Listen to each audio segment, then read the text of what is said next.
बिहार में स्वागत है आपका। मैं हूं आपके साथ सिरांधा शेखर। बुलेटिन में सबसे पहले बात करेंगे जेडीयू की तैयारी की। जहां जेडीयू के राष्ट्रीय अध्यक्ष और बिहार के मुख्यमंत्री नीतीश कुमार जेडीयू ऑफिस आज पहुंचे और पार्टी नेताओं और कार्यकर्ताओं से मुलाकात की। जिन नेताओं और कार्यकर्ताओं से नीतीश कुमार को मुलाकात करनी थी उनकी लिस्ट पहले ही तैयार कर ली गई थी। चुने हुए कार्यकर्ताओं से मुख्यमंत्री की सीधी बातचीत हुई। मुलाकात का ये सिलसिला चुनाव के पहले फीडबैक और संगठन की तैयारी जैसे मुद्दों को लेकर शुरू की गई है।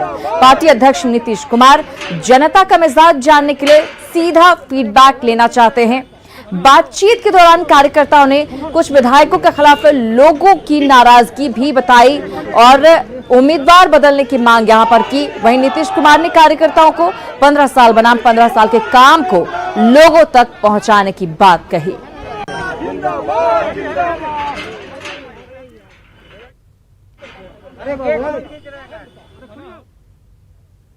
माननीय मुख्यमंत्री जी से हमने आदेश किया है कि माननीय मुख्यमंत्री जी आपने कहा था इसी तरह लगे रहिए। इस बार मौका आया है, महिलाओं को आरक्षण देकर के आगे बढ़ा है पंचायती राज में। तो आज मेरे माननीय मुख्यमंत्री जी का आदेश हुआ तो चुनाव में लड़ूंगी। उन्होंने आश्वासन दिया मौका मिलेगा, सीट बनेगी, मौका जरूर मिलेगी। माननीय मुख्यमंत्री जी का आशीर्वाद होगा तो मैं चुनाव जरूर लड़ूंगी। हमने कहा हम करा कटिहार और बरारी से 2 जगह से उम्मीदवारी भरे हैं। नेता ने आश्वासन दिया कि ठीक है, लोगों को कहा। उसके बाद पार्टी हित में बोले और सारा बात उन्होंने कहा कि जाके घर घर लोगों को पहुंचाइए बातों को जो हमने 15 साल में काम किए हैं। विधानसभा क्षेत्र से आता है, मैं बोली कि तरगर विधानसभा क्षेत्र से मैं आई हूँ और वहाँ का जो स्थानीय विधायक है उनके प्रति बहुत रिपुटेशन खराब है। उनको छोड़ करके किसी अन्य कार्यकर्ता को, पुराने कार्यकर्ता को टिकट भी दिएगा तभी सीट निकलेगा, या तो सीट नहीं निकल पाएगा। तो हंसने लगे कि क्या रिपुटेशन खराब है। तो मैं बोली कि सर्वे करा करके देख लीजिएगा सर, ज़्यादा मैं बातें नहीं बताऊँगी। रवि हमारे साथ जुड़ गए हैं। रवि एस नारायण से ही जानेंगे क्या कुछ आज इस मुलाकात में रहा, बातचीत में रहा। रवि, अगर हम देखें चुनाव के लिहाज से तो बेहद अहम, क्योंकि इस महीने के अंत तक ही कहा जा रहा है कि चुनाव की तारीखों का ऐलान हो जाएगा। ऐसे में मुख्यमंत्री नीतीश कुमार पूरी तरह से एक्टिव नजर आ रहे हैं और चाह रहे हैं कि किसी तरह की कोई कमी न रहे, इसीलिए प्रदेश भर के कार्यकर्ताओं से सीधी बातचीत कर रहे हैं, सीधा फीडबैक ले रहे हैं।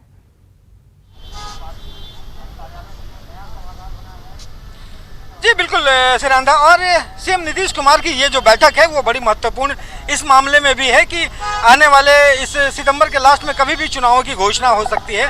वैसे में यहाँ पे लगभग सभी जिलों के जो कार्यकर्ता है, 150 से ज़्यादा कार्यकर्ता चुनिंदा जो है वो यहाँ पे पहुँचे और यहाँ पे उनसे बातचीत हुई। आपको बता दें कि बड़ी संख्या में जो उम्मीदवार होने वाले जो कैंडिडेट है जो टिकट के लिए यहाँ पे पहुँचे, उन्होंने अपनी बात रखी। कई ऐसे कार्यकर्ता भी पहुँचे जो जहाँ के विधायक, तत्कालीन विधायक जो है उनसे नाराज़गी भी जाहिर की। लोगों ने कहा कि ये टिकट वहाँ से बदलना ज़रूरी है क्योंकि वहाँ के विधायकों ने काम नहीं किया है। तो कुल मिलाकर के कहे तो नीतीश के सामने कार्यकर्ताओं ने पूरी अपनी बात खुल करके रखी। सीएम ने खुद सुना भी और जो आने वाले दिनों को लेकर के सरकार के जितने काम रहे हैं 15 साल के, वो 15 साल बनाम 15 साल की कामों को लोगों तक पहुंचाने की बात मुख्यमंत्री नीतीश कुमार ने कही है। कार्यकर्ताओं से अपील की है कि दलितों को लेकर के हो, विकास के तमाम जो कार्य हैं उन्हें जो है वो दिखाया जाए। हम अपने कैमरा पर्सन से कहेंगे। बिल्कुल, निश्चित रूप से 15 साल बनाम 15 साल की बात भी लगातार पार्टी की तरफ से कही जाती रही है, एनडीए की तरफ से कहा जाता है और अब नीतीश कुमार ने निर्देश भी दे दिया है कि भाई लोगों तक पहुंचाइए कि 15 साल में क्या काम हुए और उसके 15 साल पहले क्या कुछ काम हुए थे। चलिए आगे बढ़ेंगे। पटना को तोहफा मिलने जा रहा है, बिहार को तोहफा मिलने जा रहा है। पटना मेट्रो का काम आज से शुरू हो गया है। मुख्यमंत्री नीतीश कुमार ने इसकी शुरुआत की और अब काम भी शुरू हो गया है और 2024 में इसे पूरा करने का लक्ष्य रखा गया है।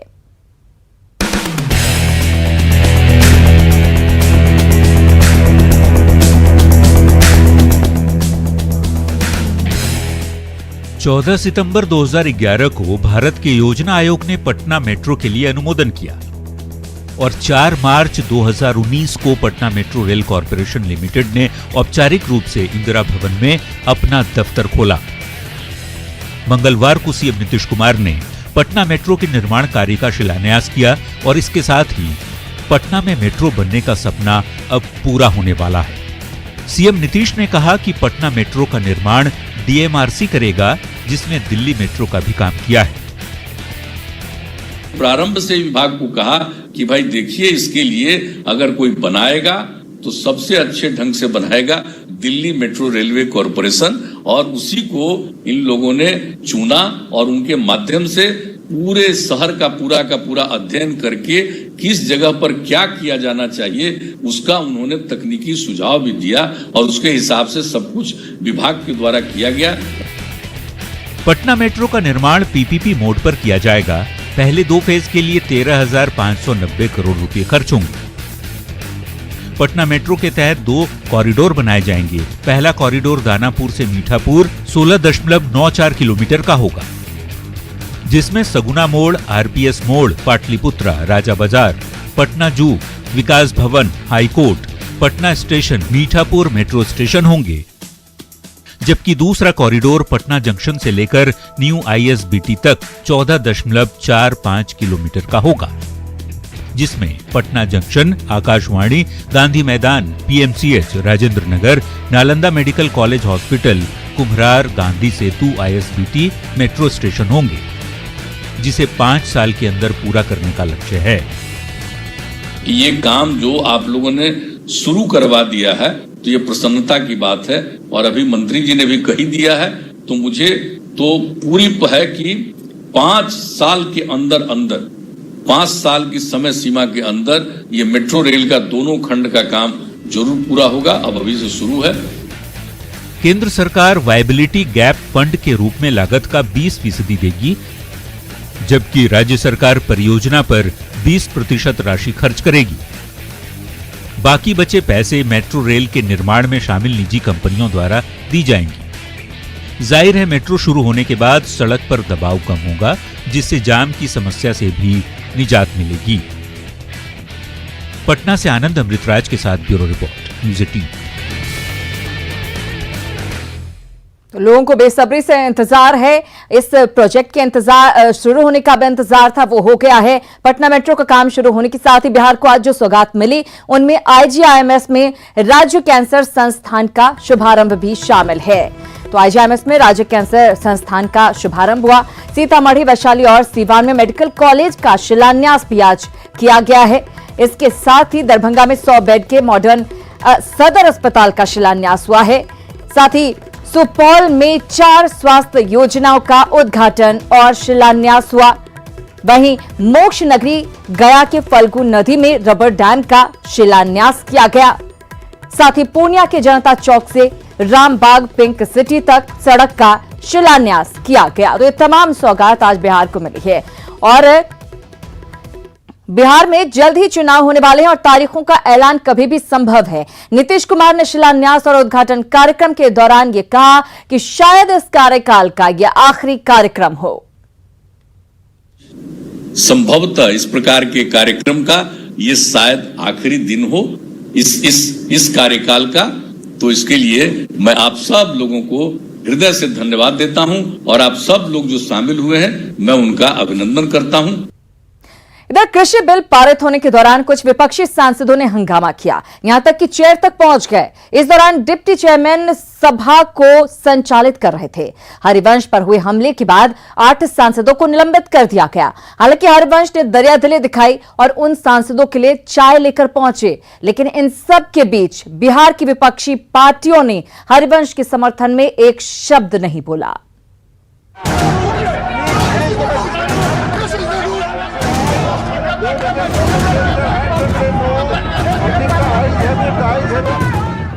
आज सुबह सुबह राज्यसभा के उपसभापति उन सांसदों के लिए चाय लेकर पहुंचे थे जिन्होंने 2 दिन पहले सदन में उन पर हमला किया था और फिर निलंबन के बाद 8 सांसद सोमवार की शाम से संसद परिसर में धरने पर बैठे थे। सुबह जब खुद उपसभापति हरिवंश चाय लेकर पहुंचे तो इन सांसदों ने उपसभापति की चाय पीने से इनकार कर दिया। सांसदों के व्यवहार से दुखी हरिवंश ने राष्ट्रपति को चिट्ठी लिखी और गांधीवादी तरीका अपनाकर 1 दिन के उपवास का फैसला किया। हरिवंश जी ने जो जेस्चर दिखाया है उसकी काफी तारीफ हो रही है। पीएम मोदी ने भी ट्वीट कर उनकी प्रशंसा की। हरिवंश पर हुए हमले को लेकर बीजेपी ने कहा कि विपक्ष को इसका जवाब बिहार में देना होगा। इधर जेडीयू ने इसे सिर्फ बिहार ही नहीं बल्कि देश का अपमान करार दिया तो आरजेडी ने कहा हमला निंदनीय है, लेकिन ऐसी नौबत क्यों आई, इसे समझने की जरूरत है। जाहिर तौर पर बिहार चुनाव में भी ये मुद्दा अहम होगा। विपक्ष ने जो हमला किया हरबंश जी पर, वो बिहार के बेटा हैं, बिहार कभी माफ नहीं करेगा। हरबंश जी तो संत आदमी है। कांग्रेस, आरजेडी, तमाम विपक्ष, कांग्रेस तो उछल उछल करके गालियां दे रहा है, इसका जवाब बिहार में देना पड़ेगा। मैंने पहले ही कहा, कहीं से भी सही नहीं ठहराया जा सकता, लेकिन क्या कर रही थी सरकार? बुलडोज कर रही थी बिल को, दिन क्रिएट करके दिन में बिल को पास करना। जब किसान सड़कों पर पड़ा हुआ है, खेतीहर समाज पर संकट है, क्या इतनी एक व्यवस्था नहीं होनी चाहिए थी कि संजीदगी से बात हो? मैं इसलिए बार बार कह रहा हूं कि लोकतंत्र सिर्फ संसद के कमरों में आकर के बैठ करके नहीं होता है। लोकतंत्र के लिए लोकतांत्रिक रवायतों का होना जरूरी है। पूरे बिहार का ही नहीं, ये देश का अपमान है और जवाब तो जनता ही देगी। क्यों किया अपमान? क्योंकि किसान को हम सशक्त बना रहे हैं, क्योंकि हम चाहते हैं कि किसान अपना सामान एक जगह न बेच के पूरे देश में कहीं बेच सके। इसका आप विरोध कर रहे हैं। सवाल है कि हर छोटे बड़े मुद्दे को बिहारी अस्मिता से जोड़ने वाला विपक्ष इस मामले पर चुप क्यों है? दरअसल रविवार को राज्यसभा में जब किसानों से जुड़ा बिल पेश किया जा रहा था, तब चेयर पर डिप्टी चेयरमैन हरिवंश बैठे थे। इस दौरान विपक्ष के कुछ सांसदों ने जमकर हंगामा किया, यहां तक कि उपसभापति की माइक तोड़ दी गई। लेकिन इतने बड़े मुद्दे पर भी बिहार की विपक्षी पार्टियां हरिवंश के समर्थन में नहीं आई। आखिर क्यों? Bureau report, news 18।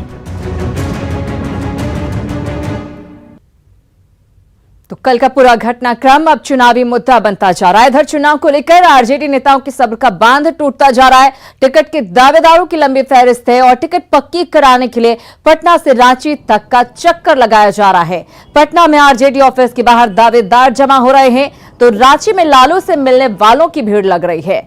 रांची पहुंचने वालों में वैसे लोग ज्यादा हैं जो तेजस्वी के सामने अपनी दावेदारी फेल होने के बाद निराश हैं और रांची में लालू प्रसाद से मिलकर अपनी टिकट पक्की कराने की कोशिश कर रहे हैं। इनमें कई ऐसे नेता भी हैं, सभी का दावा है कि वो लंबे समय से पार्टी से जुड़े हैं और टिकट मिला तो पार्टी को जीत दिला सकते हैं। ऐसे नेता लालू की तारीफ में भी पीछे नहीं दिख रहे।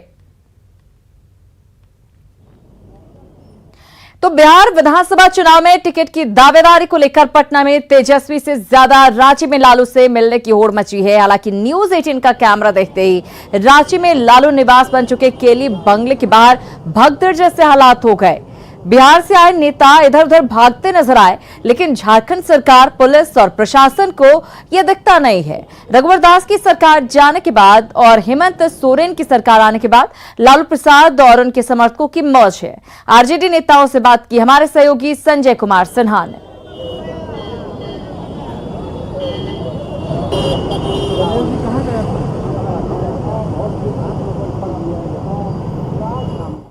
तो आपने देखा कैसे मजमा लगा हुआ है रांची में। इधर आरजेडी में टिकट दावेदारों का मजमा पटना से रांची तक लग रहा है। एक तरफ जहां रांची में टिकट के दावेदारों की गणेश परिक्रमा हो रही है, वहीं पटना स्थित आरजेडी के प्रदेश कार्यालय में भी टिकट चाहने वालों की भीड़ इकट्ठी हो रही है।